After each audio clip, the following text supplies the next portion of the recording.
The Galaxy S24 series' significant initial information reveal has finally taken place.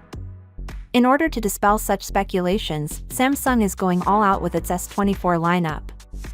Along with this, Samsung is really undergoing its greatest telephoto camera improvements since the Galaxy S20 series.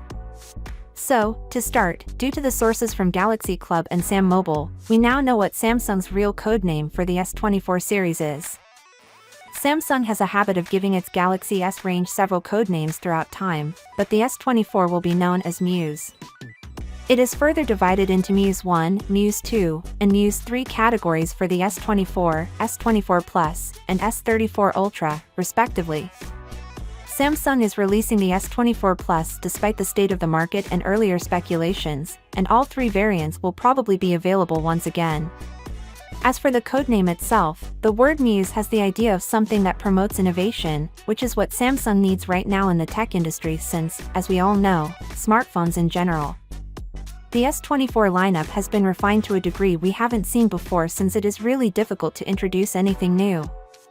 The optical zoom for the S24 Ultra will be 5x, according to both sources, in addition to the code name. It's quite intriguing that Samsung is updating this from the 3x lens that we have seen since the days of the S20 series and is now finally being upgraded to 5x on the S24 Ultra. However, it's not clear if it's a 3 to 5x continuous zoom lens or simply a 5x lens.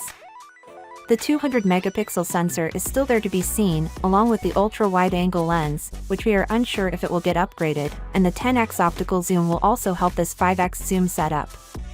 It is very likely going to be a brand new sensor, making it Samsung's most powerful optical zoom sensor ever. With regard to the mind zoom configuration for the Galaxy S24 Ultra, Samsung will undoubtedly have the most potent option. Regarding the chip announcement, Samsung will abide by what is best for the client, which is almost certainly going to be the Qualcomm Snapdragon 8 Gen 3 CPU. Finally, what are your thoughts about it? So with that being said, let me know your thought in the comment below, and if you are new here, please subscribe. Peace out.